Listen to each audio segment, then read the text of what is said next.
Welcome back to the channel. I'm Lady Nika, and with last night's episode of If Loving You Is Wrong. Ain't much happened on the shit, so we ain't gonna waste a whole lot of time getting into too deep with the stuff, okay? Um, Let me get to the notes, child, because I remember most of it, but not all of it. I want to keep it in order. All right. It's loving you. If loving you is wrong, season 3, episode 3, in distress. We open back up with Justice telling Nally that he killed Ramsey in his bathroom and he entered the man's home through a back door that was unlocked. Natalie then calls Lucian to tell him what's going on. But y'all know he's super busy down there to the station because he worried about his boss Larry Lamont is coming to the station to talk about what they do not know. He's worried that Eddie could possibly get off because Eddie been acting unbothered and cocky since his arrest. And then he's trying to help Paulette Kelly get her an attorney so that we can get to the bottom of who actually killed Ramsey, because we know that Kelly did not do that, okay? So he can't really talk to her. So he don't know what Justice has said. So he tell her, look, I can't talk right now, but I'll be home real soon and we can talk about whatever it is that you need to talk about. And she has no choice but to say okay. Now she tell Justice when she hang up that the police is coming, child. The police is coming because he wanted her to call the police and have them come out so he could tell his story and Kelly can go free. He asked, can he lay down? She says yes, but he ain't going back in there with them kids. You can lay right here on this couch. Y'all, did y'all peep out that she took that knife set out that kitchen? Now, I don't think that Nellie think this child did anything, but I do believe she's kind of like don't know what to believe at this point. A lot of y'all was telling me that, you think that Travis was the person that he was on the phone with before he made this confession to Natalie, and he's pushing him up to do it. You also told me that, reminded me of Aunt Diane, Kelly baby daddy mama, who was very mad with her last season because she had mad with her last season because she had he didn't make parole, so she was mad about that shit and said she was gonna get back at her ass. So this could all tie into why Kelly's having so much problems, okay? Now, down to the police station, Lucian talking to Stevens trying to figure out who was that lawyer that they worked with in some case involving somebody named Reynolds. Stevens tell him and he asks why you need that.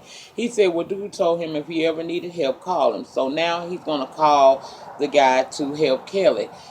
Stevens says, do you really believe that she's innocent? They got a mountain of evidence against her. He said, yeah, I really do.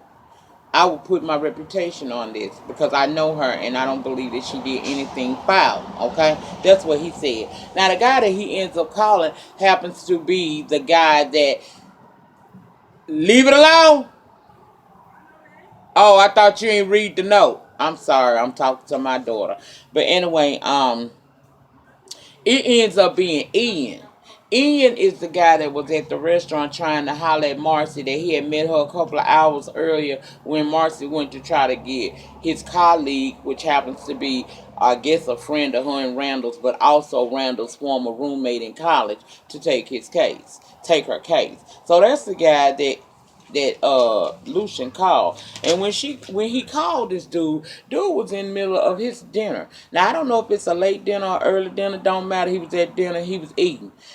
He tells him what he needs of him. And the man said that he would come down the following morning. However, Lucian is kind of asking, well, you think you can come now because it's kind of a serious situation. And due to the fact he owes Lucian a solid, he says he'll come down there and talk to Kelly. Now, when he hang up with him, here comes Esperanza coming into work asking about Kelly. And Lucian asks if she can get hold of the 911 tapes made by Ramsey the night of the killing, where he was begging Kelly to stop. She wasn't even aware such a tape existed, but said she would check into it and let him know if she can find that particular 911 call, okay? Lucian also tells her that Eddie has been arrested by the FBI, and she said she knew one day his dealings would catch up with him. Every damn body in the neighborhood want to have a loud ass vehicle or it's some damn working trucks going up and down. I'm sorry, y'all. But anyway, um, she said his dealings would catch up. Lucian asked if she knew what he was involved in. She said not really. He also asked her, it was 3 years gap when he left Cincinnati. And she don't know anything about that as well because she didn't meet him until afterwards. But she tells him that he did have a friend, a guy by the name of Jonathan, nicknamed Chaos, but she don't know where he is now. So she really ain't give him nothing. She says she think that she ought to go talk to Eddie in the interrogation room, and Lucian think that it's a good idea. She warned him he probably won't tell me pretty much of anything. So he's like, well, okay, just go and try. Now over to Brad and Alex's house. He in the bathroom pissing. She knocked out sleep when Marcy starts calling Brad's phone. That wakes her up. When he comes out the bathroom, she gives him the phone, say Marcy calling. Marcy saying that she got a flat tire and need help. She already had called AAA, but they said they ain't coming for 2 hours. So she don't want to be standing stranded out on the side of the road for 2 hours. She called him. He said he was apprehensive, but he went ahead and said he would go and check on her and fix her tire for her. Now Alex is scared. Alice scared. She don't want him really going around Marcy because she know that Brad and Marcy had a sexual encounter or two, and now that he has decided to forgive her and work on their marriage, she don't want him around her. Now if this would have been a normal situation and she had not cheated and created a child, I would agree with her. But see, this girl is being played out like she's some sort of victim, and she not. Because every single thing that Alice is going through, she brought on her damn self. It was her decision to go out there and freak nasty in the shed with this man. Now you done made a baby, even though they lying about the paternity of the baby right now, it's still you made a child on your husband, and that is unfair, okay? She's scared for him to go out there around Marcy. She talking about she'll back up the kids, she'll pack up the children, and she'll put them in the car, and they can go. And he was like, you going to do all of that. You going to do all that just to watch me change the tire. She said, well, now that the way you put it like that, I don't really need to do that, but I would. He told her, look, I want to be with you. Marcy knows that. I'm going to go and help her, and I'll be right back. So she ain't got no choice but to deal with that. And I said, good.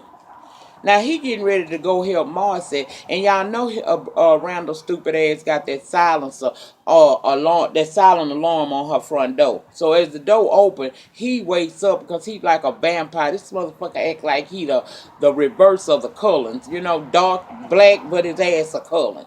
Anyway, he runs outside to go aggravate Brad, talking about you done already, you done already. She ain't satisfied. Brad said, oh, she very satisfied, just like Marcy was with me in that shed.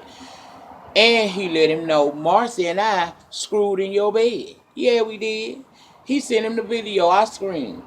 Now, we see Ian comes down to the station and he's asking Kelly what you done said so far. He advises her, do not talk anymore. He lets her know you probably won't receive a bail tonight because it's late and ain't no judge gonna be up to give you one. And tomorrow they will go through your house looking for evidence to tie you to the death of this man. She's saying, good, let him go. He said, you sure ain't nothing up in there? She said, ain't nothing up in there because I didn't do this, okay? Now outside, Randall is now bumping blues late night, disturbing the baby. We see her get the baby back, settle down, and she go outside. My point was, why did you go out there? You didn't go out there and say shit. All you did was go out there, look at him aggravated, and run back up in your house, which gives him even more reason to want to make you mad because he aggravating you, bitch, but you keep inviting that into your spirit. You get on the phone with Lucia. Lucia, like, if you want me to do you a favor, you gotta do me a favor. She said, what is that? He said, you need to stop letting people believe that this is my baby. She said, I ain't do that. That's what Randall is doing. He said, well, it needs to stop. It needs to cease in the name. But he tell her, look, I'm going to go ahead on and come through there and try to help you with this situation. Get him to stop playing all that loud ass music because it's uncalled for. Okay? He looked like he wanted to tell her, no, if I'm not mistaken, he did say no at first, but then he relented and went ahead and said he was going to do that. And that leads me to my question. Is Lucian the only person in the Maxine Police Department working? Because everybody calls him. All these women is calling him for everything. He only screwing Natalie, but he taking care of everybody else. And he's doing it because he's a good guy, but he got to be tired because I'm tired for him, honey. I'm tired for him, okay? She could have called the police and called them on their regular line and not the emergency line. Or even if she wanted to call on the emergency 911 line, call the police, lodge a loud music complaint, tell them she got a newborn baby, and they'll come out there to his house. See, that's what they'll do in my world. Okay, but you calling Lucian, and now he gotta stop what he doing to come check on you. Esperanza go in there with Eddie, and it's exactly what I said it was gonna be. He was rude to her, told her if she ain't coming to fuck, she can get out. She claims she trying to help him, and he's not thinking of their daughter. According to Eddie, he been thinking about his daughter ever since he got there, and she ain't no good parent. So why she trying to put herself on a pedestal? He told her she opened her legs for every dope dealer that come along. Being the biggest hoe on the block is her claim to fame. She said, "You say what you wanted to say about me, but if you'd have thought about our daughter, you would have told these people the truth because they got a mountain of evidence against you. I sleep well at night knowing I'm better than you." He said he ain't worried about none of this shit, and he told her Stevens and Lucian are FBI. She don't believe him. He's like, "Look, girl, if you ain't trying to fuck, get the hell out." Brad comes to Marcy's rescue, and she do have a flat of nail in it. Now Marcy asking about Alex. Brad don't want to talk about it, but he does tell her that Alex was upset. She called that time of night. He asked her in the future to exhaust all other options before calling him. She agrees to it and says she will respect his wishes not to call late again. And I hate this because they making this woman look like she's absolutely desperate and she has no reason to be. She thirst boxing behind this man, and I don't understand why they doing this to her character. It's horrible, y'all.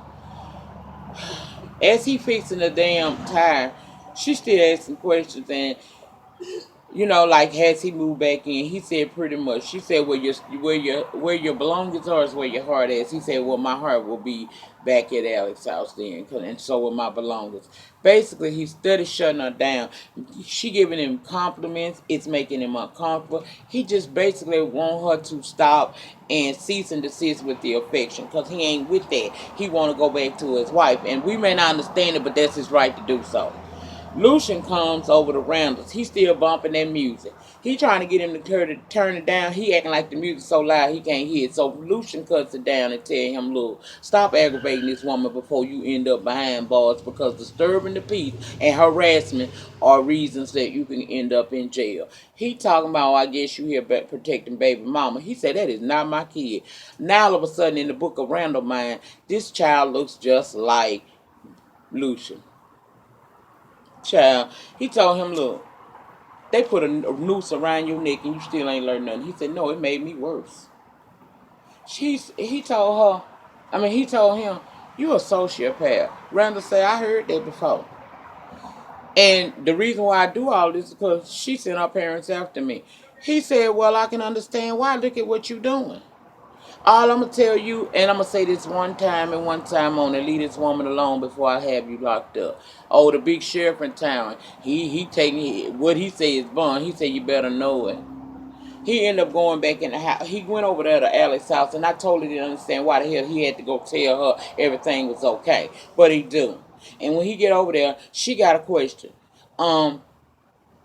Randall's been threatening to tell the police that my parents were sent by me to attack him. Lucia said, well, did you do that? She's going to talk about, am I talking to the police or am I talking to my friend? He said, did you do it? Yes, I did. Okay, well, yeah, you could go to jail, but I don't think that he's going to do anything because if he could, he would have done it by now. He ain't did nothing, mean he ain't got nothing on his mind to do. So don't feed into what he's doing. He's only trying to aggravate you. So don't worry about it. He said, also, I need you to talk to Natalie again because, see, you causing a lot of problems in my relationship, and Natalie ain't the type of woman to be agitated like that. So he say he going to go ahead on, well, she say I'm going to talk to her again. Meanwhile, outside, this dummy then got on the phone and text Natalie, and instead of Natalie believing and trusting in her man who ain't showed her that he's a grimy mug yet, she gets on the fucking phone, y'all, and she is mad. I mean, she don't get on the phone. He texts her, she come out the house. She is on her way to Alex's house to act a fool. When she get down there, of course he's standing down there adding fuel to the fire. They been in there a long time. They probably humping, look through the window. And just as she looks through that damn window, she sees him and her hugging. It's just a friendly hug. It was nothing into that. But you know, next week she gonna take it there. And she only gonna take it there because she pissed off and she don't trust her man. But girl, when a man do for you what he's done, you really need to trust him. But that's it, girl. The depth of your struggle will determine the height of your success. In the meantime, in between time, please remember to rate, comment, subscribe, and share if you share videos. Share this video, and I'll see you guys back tomorrow for the second part of Queen Sugar premiere. Peace.